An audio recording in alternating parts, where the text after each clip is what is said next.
دوستو، خداوند کا کلام آپ تک پہنچا ہے۔ پلیز لائک اور شیئر لازمی کیجیے۔ God bless you. اے خدا، ہم نے اپنے کانوں سے سنا، ہمارے باپ دادا نے ہم سے بیان کیا کہ تو نے ان کے دنوں میں قدیم زمانہ میں کیا کیا کام کیے۔ تو نے قوموں کو اپنے ہاتھ سے نکال دیا اور ان کو بسایا۔ تو نے امتوں کو برباد کیا اور ان کو چاروں طرف پھیلایا، کیونکہ نہ تو یہ اپنی تلوار سے اس ملک پر قابض ہوئے اور نہ ان کے بازو نے ان کو بچایا، بلکہ تیرے دہنے ہاتھ اور تیرے بازو اور تیرے چہرے کے نور نے ان کو فتح بخشی، کیونکہ تو ان سے خوشنود تھا۔ اے خدا، تو میرا بادشاہ ہے، یعقوب کے حق میں نجات کا حکم صادر فرما۔ تیری بدولت ہم اپنے مخالفوں کو گرا دیں گے، تیرے نام سے ہم اپنے خلاف اٹھنے والوں کو پامال کریں گے، کیونکہ نہ تو میں اپنی کمان پر بھروسہ کروں گا اور نہ میری تلوار مجھے بچائے گی، لیکن تو نے ہم کو ہمارے مخالفوں سے بچایا ہے، ہم سے عداوت رکھنے والوں کو شرمندہ کیا۔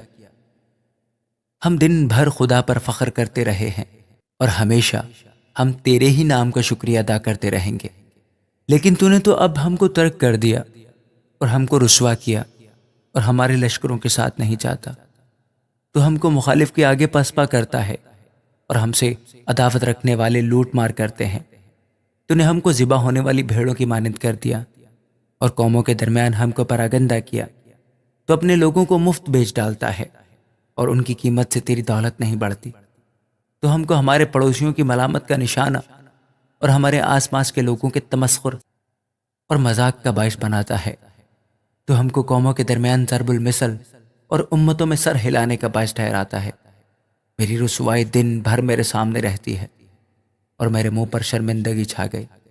ملامت کرنے والے اور کفر بکنے والے کی باتوں کے سبب سے اور مخالف اور انتقام لینے والے کے باعث یہ سب کچھ ہم پر بیتا، تو بھی ہم تجھ کو نہیں بھولے، نہ تیرے عہد سے بے وفائی کی، نہ ہمارے دل برگشتہ ہوئے، نہ ہمارے قدم تیری راہ سے مڑے۔ جو تو نے ہم کو گیدڑوں کی جگہ میں خوب کچلا اور موت کے سائے میں ہم کو چھپایا۔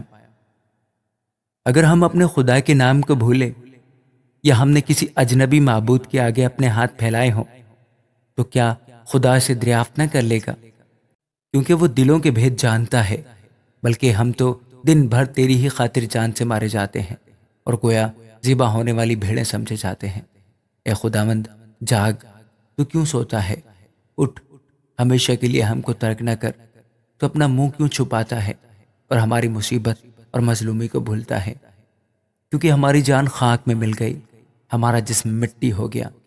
ہماری مدد کے لیے اٹھ اور اپنی شفقت کی خاطر ہمارا فدیہ دے۔ آمین۔